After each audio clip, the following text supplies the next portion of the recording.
Hi guys, इस video में हम लोग बात करेंगे जो भी स्टूडेंट्स आप लोग क्लास 9th या क्लास 11th में फेल हो चुके हैं, आपके रिजल्ट जो है निगेटिव आए हैं, आपके स्कूल वाले आपको फोर्स कर रहे हैं रिपीट करने के लिए बट आप नहीं चाहते रिपीट करना, तो आपके पास क्या ऑप्शन होता है डायरेक्टली क्लास 10th या क्लास 12th करने के, उसके बारे में बात करने वाले हैं। आपको मैं बताने वाला हूं कि एनआईएस से आप कैसे अपना जो है क्लास 10th या 12th कर सकते हो। माइट भी आप अवेयर भी होंगे एनआईएस के बारे में। इसके एडमिशन प्रोसीजर्स बताऊंगा, इसमें क्या एलिजिबिलिटी क्राइटेरिया है, डॉक्यूमेंट्स क्या रिक्वायर्ड होते हैं, आपको फी स्ट्रक्चर्स क्या होते हैं, इन सारे डिटेल्स के बारे में बात करेंगे। साथ में ये भी जानेंगे कि आप लोग को एनआईएस से अगर करते हो तो क्या वैल्यू होती है। तो मोस्टली जो पेरेंट्स में ये क्वेश्चन रहता है कि एनआईएस तो नाम पहली बार सुना सा है, तो इसकी वैल्यू कितनी है। क्या अगर मेरा बच्चा एनआईएस से करता है तो ये डॉक्टर बन सकता है, इंजीनियर बन सकता है, या सीए लॉयर्स वगैरह बन सकता है या नहीं, या पायलट के लिए जा सकता है या नहीं। तो इसकी वैल्यू के बारे में सबसे पहले बात करते हैं। तो एनआईएस की जो इस्टेब्लिशमेंट है हुआ था वो बहुत पहले हुआ था, एंड इसको इक्विवेलेंट, ये भी एक नेशनल बोर्ड है लेकिन ये ओपन स्कूलिंग से आता है। मतलब यहाँ पे स्टूडेंट्स को जो है स्कूल जाना नहीं पड़ता, आप अपने फॉर्म फिल किया, घर पे प्रिपरेशन किया और बस एग्जाम्स के लिए अपेयर होते हो। इसके जितने भी एग्जाम्स होते हैं वो मोस्टली केंद्रीय विद्यालय में होते हैं या सीबीएसई एफिलेटेड स्कूल्स में होते हैं। तो इसमें अगर देखो वैल्यू की अगर बात की जाए तो ऑलमोस्ट सीबीएसई के जैसा ही है, क्योंकि केंद्रीय विद्यालय में ही आपके मोस्टली पेपर होते हैं, ठीक है। और बस इतना नहीं है, अगर किसी भी तरीके से एनआईएस जो है अगर वैल्यूएबल नहीं होता तो केंद्रीय विद्यालय जैसे प्रेस्टिजियस स्कूल जो है इनको ऑप्शन नहीं देते हैं अपने यहाँ एग्जाम्स कराने के। तो वैल्यू ऑलमोस्ट सेम है सीबीएसई जैसा। अगर सीबीएसई से आप क्लास 10th या 12th करते हो और जो चीज़ें आगे कर रहे हो, जैसे कि आप एंट्रेंस एग्जाम दे रहे हो नीट का या आईआईटी का, तो इससे भी आप दे सकते हो। शुरुआत में ऐसा हुआ था कि नीट ने यूजीसी के अकॉर्डिंगली था, नीट के अकॉर्डिंग कि जो है ओपन स्कूल के स्टूडेंट्स या सीबीएसई प्राइवेट से हैं वो जो है नीट नहीं दे सकेंगे। लेकिन हाई कोर्ट में जो है वो हुआ था, पीआईएल दायर हुआ था, उसके बाद से ये कंफर्म हो गया था। अभी भी वो पीआईएल है लेकिन वहाँ पे स्टे लग गया था कि जो भी बच्चे ओपन से कर रहे हैं अपना 10th या 12th जो कर रहे हैं वो आगे एलिजिबल हैं आगे करने के लिए। मतलब आपकी एलिजिबिलिटी कंफर्म होती है, आप एंट्रेंस एग्जाम नीट दे सकते हो और उसके बाद से आप डॉक्टर के लिए अपने एडमिशन ले सकते हो, डॉक्टर पढ़ाई कर सकते हो, आप फॉरेन कॉलेजेस में भी जाके पढ़ाई कर सकते हो। इवन दो कई बार ऐसा होता है कि क्लास 12th में स्टूडेंट्स के पास कोई स्ट्रीम नहीं होता, तो आप एनआईएस के हेल्प से कुछ सब्जेक्ट्स को क्वालिफाई करके आप दूसरे एलिजिबिलिटी कंडीशंस को भी फॉलो कर सकते हो। तो इसकी वैल्यू की बात करें तो 100% सिक्योर बोर्ड है। आपको यहाँ से किसी भी तरह की कुछ भी मतलब आपको नुकसान नहीं होना है। बस जो थोड़ी सी जो है मैं फ्रैंकली कह देता हूँ कि जब आप सीबीएसई से पढ़ते हो तो ये जो है अपने पूरी सोसाइटी में सीबीएसई एक नाम चलता है। सीबीएसई हो गया, आईसीएसई हो गया या स्टेट बोर्ड्स हो गए, ये चलते रहते हैं, ठीक है। बट एनआईएस जो है रेयर होता है, मतलब कुछ स्टूडेंट्स इसमें भी ऑलमोस्ट हर साल जो है 4 से 5 लाख स्टूडेंट्स अप्लाई करते हैं इसमें भी, ठीक है। बट ये जो पेरेंट्स के बीच या सोसाइटी के बीच ये एक ओपन स्कूलिंग के नाम से है, तो लाइक वहाँ पे आपकी वैल्यू जो है थोड़ी सी डिक्रीज हो जाती है कि लाइक आप जो है ओपन से कर रहे हो, मतलब आप घर पे बैठ के पढ़ाई कर रहे हो, ठीक है। बट कंडीशंस के वाइज ये जो है सुटेबल बोर्ड है, आपको इसे प्रीफर करना चाहिए, आप अपना साल ना खराब करने की जगह पे। ओपन से करने की क्या क्या फ़ायदे हैं वो मैं आपको बता देता हूँ। सबसे पहला जो फ़ायदा होता है वो इकोनॉमिकली यहाँ पे आप सेफ हो जाते हो, मतलब आपको ट्यूशन फीस वगैरह नहीं देना पड़ता और बहुत ही कम चार्जेस में आप एनआईएस से अपना क्लास 10th या 12th कंप्लीट कर लेते हो। साथ में जो है आपको आपकी जैसे फैसिलिटीज़ मिल जाती हैं कि आप घर से अपने पेस में तैयारियाँ कर सको, पढ़ाई कर सको, आप लोकल कोचिंग को ज्वाइन कर सकते हो, सपोर्ट ले सकते हो, गाइडेंस ले सकते हो।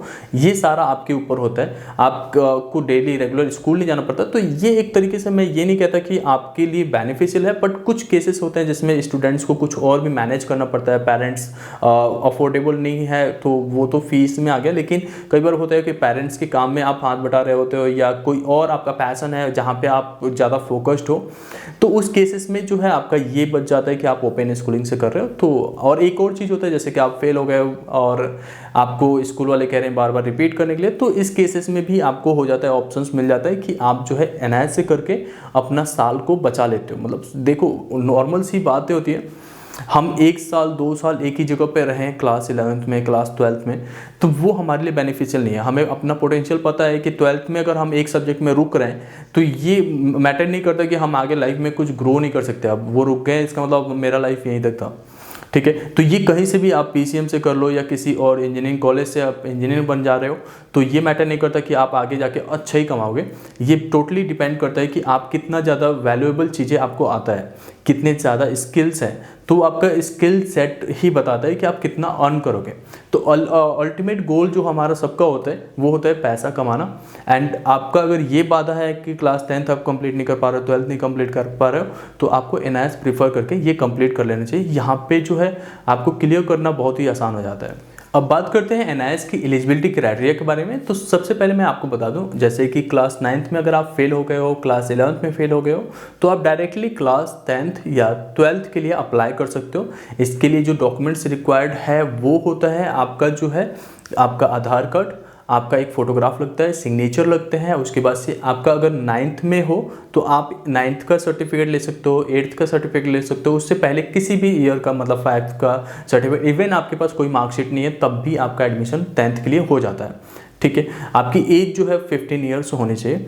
अब क्लास 11th में अगर आप फेल हो चुके हो तो 11th की मार्कशीट की ज़रूरत ज़्यादातर नहीं पड़ती है। आप क्लास 10th की अगर मार्कशीट है तो चलेगा, आपका आधार कार्ड चलेगा, सिग्नेचर एंड आपकी एक फ़ोटोग्राफ लगती है, बस इतना सारा डिटेल्स चाहिए होता है। और इसके साथ साथ बर्थ सर्टिफिकेट, जैसे क्लास 10th में हो तो बर्थ सर्टिफिकेट की ज़रूरत पड़ती है। अगर आप क्लास 11th में हो तो आपको बर्थ सर्टिफिकेट की जगह पे क्लास 10th वाला ही यूज हो जाता है। ठीक है। तो ये तो आपके डॉक्यूमेंट्स रहे, मतलब मोस्टली 5 डॉक्यूमेंट्स की ज़रूरत होती है। एक बार और बता देते हैं, आपका आधार कार्ड, आपका बर्थ सर्टिफिकेट मतलब कि कोई भी चीज़, क्लास 10th की मार्कशीट, या आप 8th में हो तो आप किसी भी सर्टिफिकेट्स आप बना सकते हो, वो होता है आपका, या बर्थ सर्टिफिकेट आपका होना चाहिए। उसके साथ साथ आपका जो है मैंने बताया था फोटोग्राफ लगेगा, सिग्नेचर्स लगेगा। एंड उसके बाद से अगर आप कैटेगरी में हैं तो ये ऑप्शनल होता है, कैटेगरी सर्टिफिकेट्स लगा सकते हो। ठीक है। तो ये मोस्टली आपके नीडेड होते हैं। अगर आप क्लास 10th या क्लास 12th में फेल हो गए हो, कंपार्टमेंट आया है, तो भी आपको सेम डॉक्यूमेंट्स की ज़रूरत पड़ती है एंड सेम फी स्ट्रक्चर्स आपके लिए भी होता है। जो क्लास 9th या 11th में फेल होते हैं आपके लिए बस एक ही ऑप्शन होता है, आप स्ट्रीम 1 में ही केवल अप्लाई कर सकते हो। बट क्लास 10th या 12th में जो स्टूडेंट फेल होते हैं उनके पास ऑन डिमांड का भी ऑप्शन होता है। एंड उसके साथ साथ जो है आपके पास ऑप्शन होता है कि आप जो है स्ट्रीम 1 में भी अप्लाई कर लो या स्ट्रीम 2 में अप्लाई कर लो। अभी जो एडमिशन ओपन है 9th और 11th के लिए वो है 2023 के लिए, जो नेक्स्ट अप्रैल वाला एग्जाम होने वाला है उसके लिए आपका रजिस्ट्रेशन चल रहा है। ठीक है। कभी भी बोर्ड्स में जैसे 2020 में आपको बोर्ड एग्जाम देना है तो 1 साल पहले ही रजिस्ट्रेशन शुरू होते हैं, जैसे कि पता हो कि कितने स्टूडेंट्स अपीयर हो रहे हैं। तो अभी ऑलमोस्ट 1 महीने तक ये रजिस्ट्रेशन चलेगा, तो आप जल्द से जल्द इसका एडमिशन करा सकते हो। स्क्रीन पे नंबर आ रहा है, आप इस पर कनेक्ट करके जो है बाकी की भी डिटेल्स ले सकते हो, जो अभी इस वीडियो में आपको लगेगा कि ये भी पूछना है या वो भी पूछना है, तो लाइक आप इस नंबर पर कॉल करके हम पूरा आपको डिटेल देंगे। एनआईएस में एडमिशन लेना काफ़ी आसान होता है। इसके फीस स्ट्रक्चर्स के बारे में बात करते हैं तो यहाँ पे रजिस्ट्रेशन फीस आपको लगता है, एग्जाम फीस देना पड़ता है, वो थोड़ा बाद में देना पड़ता है। एंड उसके साथ साथ जो है अगर आप असाइनमेंट्स लेट जमा करते हो तो असाइनमेंट की फीस लगता है। ट्रांसफर ऑफ क्रेडिट, अगर मार्क्स आपके ट्रांसफर हो रहे हैं अगर आप क्लास 10th या 12th में तो उसकी फ़ीस अलग से लगते हैं। तो इसकी सारे जो लिस्ट है फ़ीस की वो वेबसाइट पे मेंशन है, आप वहाँ से जाके चेक कर सकते हो।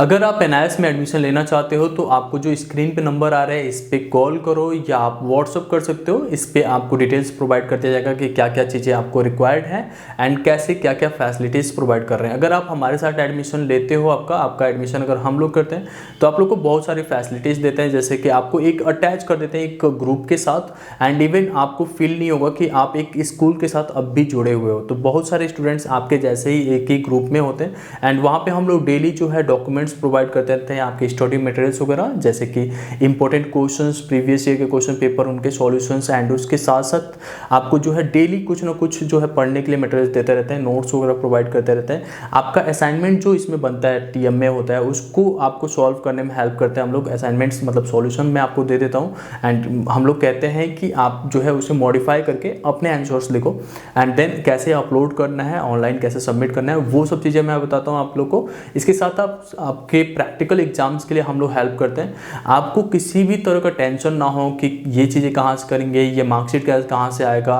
या एग्ज़ाम्स कब है, कहाँ पे सेंटर होना चाहिए, ये सारा चीज़ें जो है हम लोग आपका करते हैं। आपको बस जो है आपकी पढ़ाई पे फोकस करनी होती है। इस तरीके से हम आपको पूरा मोल्ड कर देते हैं। मतलब आपका जो है बस इतना कंसर्न रहता है कि आपको बस पढ़ना है, बाकी सारा चीज़ें हम देख लेते हैं, ठीक है। एंड इसके साथ साथ इवन तो आप लोग को लग रहा होगा कि ये काफ़ी कॉस्टली होगा, इसमें हमने आपका रजिस्ट्रेशन फीस जो है फ्री कर रखा है। इवन तो आपको जो रजिस्ट्रेशन फ़ीस पे करनी है वो सब पहले हुआ करता था, वो हमने हटा दिया है। आपको रजिस्ट्रेशन फ़ीस नहीं देना है, फ्री रजिस्ट्रेशन है। आप डायरेक्टली जो है केवल NIS की फ़ीस को सबमिट करना है एंड देन आपका सारा चीज़ें हो जाएगा। तो आपको बहुत ही कम चार्जेस में, मार्केट में कोई भी इतना कम फीस में नहीं करेगा, उतना कम फीस में हम आपका कर रहे हैं, ठीक है। डायरेक्टली इस नंबर पे कांटेक्ट करो एंड आपका जो है सारा प्रोसीजर्स हम कंप्लीट करेंगे। इवन आपको कोई डाउट्स है तो कमेंट सेक्शन में पूछ सकते हो। होप सो आपको ये वीडियो पसंद आई होगी। थैंक